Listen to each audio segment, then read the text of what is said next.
સમાચારમાં આગળ વધીએ તો રાજ્યમાં પોલીસ છેલ્લા કેટલાય સમયથી એક્શન મોડમાં આવેલી છે। તેવામાં હવે ડીજીપીના આદેશ પછી પોલીસે ડ્રગ્સ માફિયાઓ સામે ગાડીઓ કસ્યો છે અને રાજ્યભરમાં ડ્રગ્સની હેરાફેરીને અટકાવવા અને ડ્રગ્સ માફિયાઓને બાનમાં લેવા માટે સઘન કાર્યવાહી શરૂ કરાઈ છે। તેવામાં અમદાવાદમાં કેવી તૈયારીઓ સાથે પોલીસ કરી રહી છે ગુનેગારોના ઘરોમાં ચેકિંગ, આવો બતાવીએ।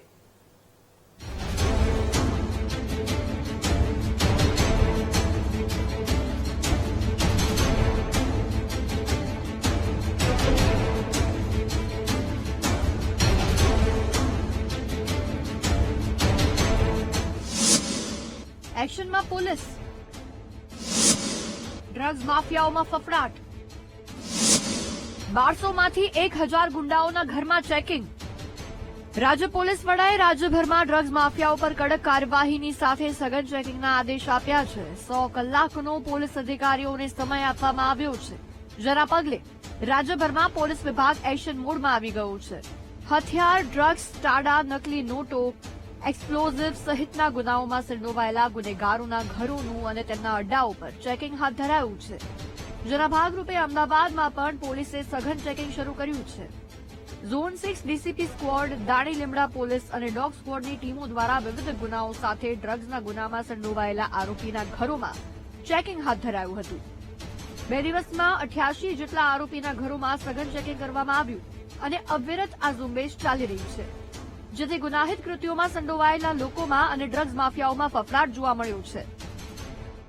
ઝોન 6ના 7 પોલીસની અલગ અલગ ટીમોની રચના કરવામાં આવી છે અને આ ટીમો દ્વારા ઝોન 6ના તમામ પોલીસ વિસ્તારમાં એનડીપીએસમાં અગાઉ પકડાયેલા તમામ આરોપીઓને ચેક કરવાની ઝુંબેશ હાથ ધરવામાં આવી છે। આ દરમિયાન વિશેષ તાલીમ પામેલા ડોગ કે જે ટ્રેકર છે, મુદ્દામાલને ટ્રેક કરે છે, તેમની પણ મદદ લેવામાં આવી છે અને વિસ્તાર અમદાવાદ શહેરમાંથી એનડીપીએસ લગત પ્રવૃત્તિ નેસ્ત નાબૂદ થાય તે માટે પોલીસ સતત પ્રયત્નશીલ છે।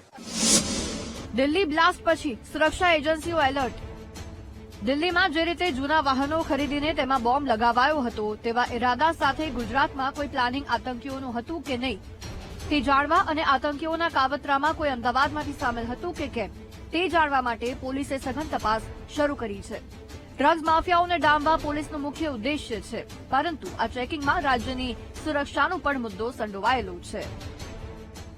તો આ રીતે આજે ડ્રાઈવનો જે મુખ્ય ઉદ્દેશ્ય હતો કે એનો એક ડોઝિયર અપડેટ થાય અને લોકલ પોલીસને ખબર હોય કે આ જે ગંભીર પ્રકારના ગુનાના આરોપી છે એ કોણ છે અને ખરેખર કોને ઇન્ફ્લુઅન્સ કરી શકે છે યા કોને આ પ્રકારના ગુના આચરવા માટે પ્રેરિત કરી શકે છે, આ તમામ પ્રકારની માહિતી આ ડ્રાઈવ દરમિયાન ભેગી કરવામાં આવી છે। છેલ્લા 2 વર્ષમાં રાજ્યમાં હજારો કરોડોનો ડ્રગ્સ ઝડપાયો। પોલીસે ડ્રગ્સ માફિયાઓના ઇરાદાઓ વિફળ બનાવ્યા, છતાં ડ્રગ્સનો વેપલો ધોમ થઈ રહ્યો છે, જેને કાયમી માટે ડામવા પોલીસને કડક સૂચન સાથે 100 કલાકનો સમય આપી દેવામાં આવ્યો છે।